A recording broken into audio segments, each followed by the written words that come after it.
नमस्कार दोस्तों, 28 दिसंबर 2025 ये वो तारीख है जिसे दक्षिण एशिया का इतिहास शायद कभी नहीं भूल पाएगा। आज सुबह जब ढाका में सूरज निकला तो उसकी रोशनी में उम्मीद नहीं बल्कि खौफ था। जिस बांग्लादेश को भारत ने 1971 में अपने खून से सींचा था, जिस देश को पाकिस्तान के जुल्मों से आजाद कराया था, आज उसी बांग्लादेश ने भारत की पीठ में खंजर घोंपने की कोशिश की। लेकिन शायद ढाका में बैठे नए हुक्मरान यह भूल गए कि यह 1947 या 1962 का भारत नहीं है, यह 2025 का न्यू इंडिया है, जो घर में घुसता भी है और दुश्मन के ठिकानों को नेस्त नाबूद भी करता है। आज की सबसे बड़ी खबर जो निकल कर आ रही है वो ये है कि भारतीय वायुसेना और स्पेशल फोर्सेस ने एक ऐसी कार्रवाई को अंजाम दिया है जिसकी गूंज इस्लामाबाद से लेकर बीजिंग तक सुनाई दे रही है। सूत्रों के मुताबिक भारत ने बांग्लादेश सीमा के करीब चल रहे उन गुप्त ठिकानों को तबाह कर दिया है जहां से भारत के सिलीगुड़ी कॉरिडोर यानी चिकन नेक को काटने की साजिश रची जा रही थी। खबर है कि इस कार्रवाई में कई एंटी इंडिया लॉन्च पैड्स जलकर राख हो गए हैं और ढाका के सैन्य हलकों में हड़कंप मच गया है। लेकिन दोस्तों, आखिर नौबत यहां तक कैसे आई? कैसे गोल्डन चैप्टर वाला रिश्ता आज युद्ध की कगार पर आ खड़ा हुआ? 2024 में शेख हसीना के जाने के बाद से लेकर आज दिसंबर 2025 तक बांग्लादेश में ऐसा क्या हुआ कि भारत को अपना रौद्र रूप दिखाना पड़ा? आज के इस वीडियो में हम आपको बताएंगे उस पूरी इनसाइड स्टोरी के बारे में जो मीडिया आपको नहीं दिखा रहा। हम बात करेंगे 18 दिसंबर को हुई उस घटना की जिसने भारत के सब्र का बांध तोड़ दिया। हम आपको दिखाएंगे वो सबूत कि कैसे बांग्लादेश की अंतरिम सरकार भारत विरोधी ताकतों के हाथों की कठपुतली बन गई। और सबसे महत्वपूर्ण हम विश्लेषण करेंगे भारत के उस जवाबी हमले का जिसने आज ढाका की ईंट से ईंट बजा दी है। कुर्सी की पेटी बांध लीजिए, क्योंकि अगले कुछ मिनट में हम उस भू राजनीतिक भूचाल का पोस्टमार्टम करेंगे जिसका केंद्र आज बांग्लादेश बना हुआ है।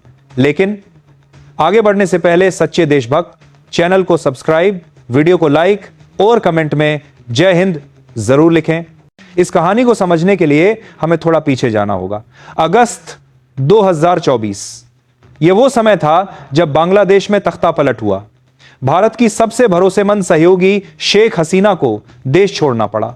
भारत ने मानवीय आधार पर उन्हें शरण दी, लेकिन बांग्लादेश की नई अंतरिम सरकार जिसका नेतृत्व मोहम्मद यूनुस कर रहे थे ने इसे अपनी नाक का सवाल बना लिया। शुरुआत में लगा कि यह केवल सत्ता परिवर्तन है, लेकिन धीरे धीरे असली चेहरा सामने आने लगा।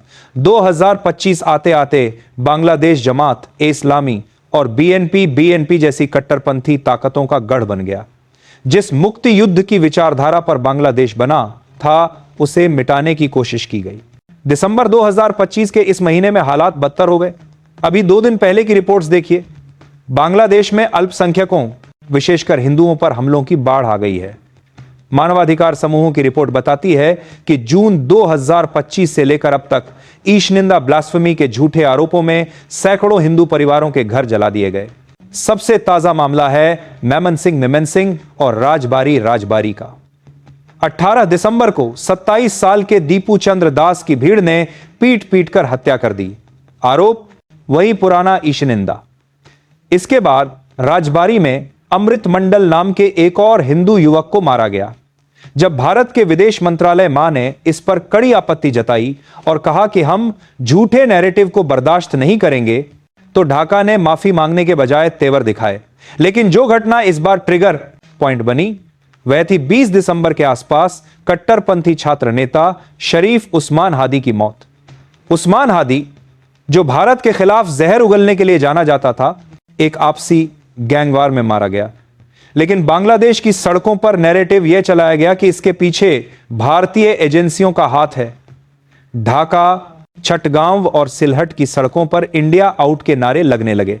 भारतीय उच्चायोग हाई कमीशन को घेरने की कोशिश की गई। भारत सरकार अब तक संयम बरत रही थी। प्रधानमंत्री और राष्ट्रीय सुरक्षा सलाहकार एनएसए स्थिति पर नजर बनाए हुए थे। भारत ने राजनयिक माध्यमों से समझाने की कोशिश की। वीजा सेवाएं अनिश्चितकाल के लिए बंद कर दी गईं। दोनों देशों के बीच व्यापार, जो कभी $14 बिलियन का था, ठप पड़ने लगा।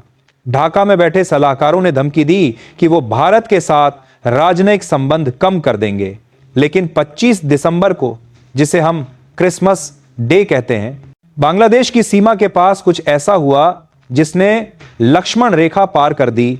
इंटेलिजेंस रिपोर्ट्स जो अब लीक होकर बाहर आ रही हैं बताती हैं कि बांग्लादेश के उत्तरी हिस्से में, जो भारत के चिकन नेक के बहुत करीब है, वहां पाकिस्तान की आईसी और कुछ चीनी सैन्य सलाहकारों की मदद से नए लॉन्च पैड सक्रिय हो गए थे।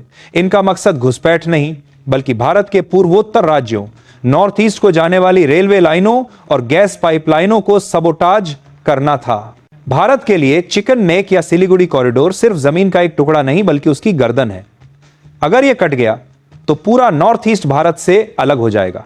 दिसंबर के आखिरी हफ्ते में, यानी पिछले 48 घंटों में, भारत ने अपनी सैन्य तैनाती को गुप्त रूप से बढ़ाना शुरू कर दिया था। खबरों के मुताबिक असम के धुबरी के पास लचित बोरफुकन मिलिट्री स्टेशंस और बिहार के किशनगंज में फॉरवर्ड बेसिस को हाई अलर्ट पर रखा गया। राफेल लड़ाकू विमानों को हाशिमारा एयरबेस पर तैनात किया गया। 26 दिसंबर की रात बांग्लादेश की तरफ से एक दुस्साहस किया गया। रिपोर्ट्स के मुताबिक सीमा पार से मोर्टार और स्नाइपर फायरिंग की आड़ में कुछ सशस्त्र समूहों ने भारतीय पोस्ट को निशाना बनाने की कोशिश की। यह कोई साधारण तस्कर नहीं थे, ये वो रेडिकल तत्व थे जिन्हें अब वहां की सरकार का मौन समर्थन प्राप्त था। इसमें भारत के 2 जवान घायल हो गए। बस यही वो पल था जब दिल्ली में वॉर रूम एक्टिवेट हो गया। अब बात कूटनीति की मेज से उठकर कमांड सेंटर के नक्शों पर आ गई थी। भारत ने तय किया कि अब सिर्फ डोजियर नहीं सौंपे जाएंगे, बल्कि वो भाषा बोली जाएगी जो दुश्मन को समझ आती है, ताकत की भाषा। सूत्र बताते हैं कि 27 दिसंबर की पूरी रात भारतीय वायुसेना, एआईएफ और स्पेशल फोर्सेज ने एक जॉइंट ऑपरेशन की योजना बनाई। लक्ष्य साफ था, ढाका के करीब और सीमावर्ती इलाकों में मौजूद उन ट्रेनिंग कैंप्स और कमांड सेंटर्स को उड़ाना जहां भारत विरोधी साजिश रची जा रही थी। इस ऑपरेशन का मकसद बांग्लादेश की जनता को नुकसान पहुंचाना नहीं, बल्कि वहां की सरकार और सेना को यह संदेश देना था कि भारत के सब्र को उसकी कमजोरी समझने की भूल न करें। अब मैं आपको उस मंजर के बारे में बताता हूं जो आज सुबह 4 बजे हुआ। अंधेरा था, लेकिन आसमान में भारतीय वायुसेना के सुखोई 30 MKE और मिराज 2000 की गर्जना ने सन्नाटा चीर दिया। इस हमले को पिन पॉइंट स्ट्राइक कहा जा रहा है। भारत ने ब्रह्मोस मिसाइलों का इस्तेमाल नहीं किया क्योंकि वो तबाही ज्यादा मचाती। इसके बजाय लेजर गाइड और स्मार्ट म्यूनिशन का इस्तेमाल हुआ। पहला निशाना बना लालमोनिरहाट। लालमोनिरहाट के पास का एक पुराना एयरफील्ड। आपको याद दिला दूं, खबरें थीं कि चीन इस एयरफील्ड को अपग्रेड कर रहा है ताकि वो सिलीगुड़ी कॉरिडोर पर नजर रख सके। आज सुबह की रिपोर्ट्स के मुताबिक भारतीय वायुसेना ने इस एयरफील्ड के रडार सिस्टम और वहां बन रहे फ्यूल डिपो को पूरी तरह तबाह कर दिया है। यह चीन के लिए सीधा संदेश था, बैक ऑफ। इसके तुरंत बाद सिलहट के घने जंगलों में छिपे 2 बड़े ट्रेनिंग कैंप्स पर हमला हुआ। ये वही कैंप थे जहां से जमात और अन्य उग्रवादी गुट नॉर्थ ईस्ट में अशांति फैलाने की ट्रेनिंग ले रहे थे। प्रत्यक्षदर्शियों का कहना है कि धमाके इतने तेज थे कि जमीन कई किलोमीटर तक हिल गई। धुएं का गुबार आसमान छू रहा था। बिना सीमा पार किए भारतीय वायुसेना ने स्टैंड ऑफ वेपन्स का इस्तेमाल करते हुए इन ठिकानों को मलबे में बदल दिया। तीसरा और सबसे बड़ा झटका ढाका के बाहरी इलाके में स्थित एक गुप्त संचार केंद्र कम्युनिकेशन हब को दिया गया। यह केंद्र पाकिस्तानी इंटेलिजेंस के साथ मिलकर भारत के खिलाफ प्रोपेगेंडा और साइबर वॉरफेयर चला रहा था। एक ही झटके में इस केंद्र का संपर्क पूरी दुनिया से काट दिया गया। ढाका के पावर ग्रिड का एक हिस्सा भी ट्रिप कर गया, जिससे राजधानी का बड़ा हिस्सा अंधेरे में डूब गया। इसे कहते हैं सर्जिकल स्ट्राइक 2। न कोई शोर, न कोई लंबी चौड़ी फौज का जमावड़ा, बस आए, अपना काम किया और वापस लौट गए। बांग्लादेश की वायुसेना, जिसके पास कुछ पुराने चीनी विमान हैं, वो अपने रनवे से टेक ऑफ करने की सोच भी नहीं पाई। भारत के S-400 एयर डिफेंस सिस्टम ने उनकी किसी भी प्रतिक्रिया को पहले ही लॉक कर रखा था। सुबह होते होते ढाका में हड़कंप मच गया। बांग्लादेश की अंतरिम सरकार के पसीने छूट गए हैं। जो मोहम्मद यूनुस कल तक भारत को आंखें दिखा रहे थे और जो विदेश सलाहकार तौहीद हुसैन भारत से रिश्ते तोड़ने की बात कर रहे थे, आज उनके सुर बदल गए हैं। ढाका की सड़कों पर जो भीड़ कल तक भारत विरोधी नारे लगा रही थी, आज वो खामोश है। उन्हें समझ आ गया है कि जिस आजादी के नशे में वो भारत को ललकार रहे थे, उसकी कीमत क्या हो सकती है। बांग्लादेश की सेना प्रमुख ने आपातकालीन बैठक बुलाई है, लेकिन उनके पास करने के वो कुछ नहीं है। वो जानते हैं कि अगर उन्होंने पलटवार रिटेलिएट करने की कोशिश की तो अगला निशाना उनके मिलिट्री मुख्यालय हो सकते हैं। अंतरराष्ट्रीय स्तर पर भी हलचल तेज है। चीन ने हमेशा की तरह संयम बरतने की अपील की है, लेकिन उसने दखल देने की हिम्मत नहीं की। वो जानता है कि हिंद महासागर में भारतीय नौसेना ने उसके जहाजों का रास्ता पहले ही ब्लॉक कर रखा है। अमेरिका, जो बांग्लादेश में एक नया बेस बनाना चाहता था, उसने भी चुप्पी साध ली है।